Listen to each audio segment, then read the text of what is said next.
Nous pensions la rencontrer chez elle, dans son univers. Mais c'est à France 3 que Michel Blois nous a demandé de nous retrouver. Comment allez-vous? Vous êtes magnifique.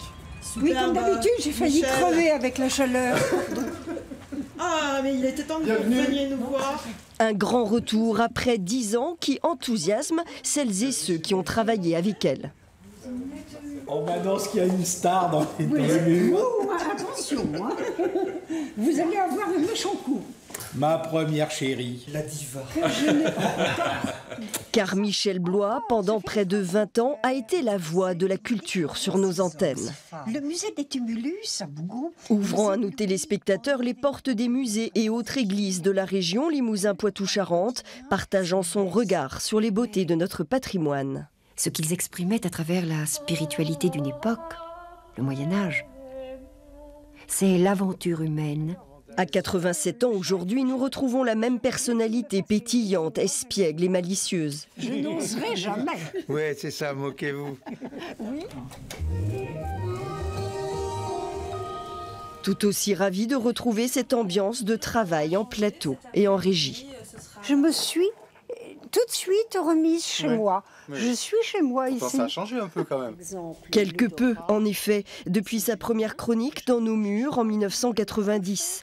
Mais c'est sous l'égide de la RTF, avant l'ORTF, que Michel Blois débute sa carrière, comme comédienne pour les feuilletons radiophoniques. Oh mon pauvre chéri, comment avez-vous pu supporter cela si longtemps? Vous avez, à gauche, une dent dans un état.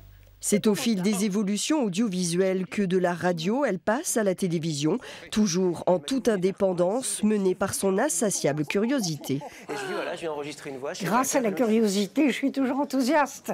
C'est provoquer la curiosité parce qu'il doit suivre quelque chose après. Pas une curiosité malsaine, bien entendu, celle qui provoque l'admiration et ou la réflexion. Passionné par les arts, c'est tout naturellement de la poésie qui lui vient à l'esprit quand on lui propose pour l'occasion de parler à nouveau dans le micro. C'est toujours le premier matin du monde lorsqu'on salue la beauté. Ce vers peut être d'Albert Béguin.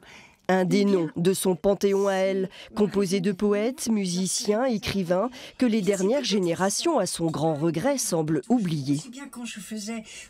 Je remarque des manques énormes, qui sont des sources après de bonheur pour soi-même. Aujourd'hui, Michel Blois, parisienne, continue comme elle l'a toujours fait, à se partager entre la capitale et son Limousin. Je suis coupée en deux, d'une part, tous les excès presque de bousculade à Paris, des monuments de beauté bien sûr, et aussi de la famille, des amis, bien sûr, c'est humain. Et puis le complément, toutes les parties très sauvages du Limousin. Et pas n'importe quelle forêt, des forêts avec beaucoup de sous-bois.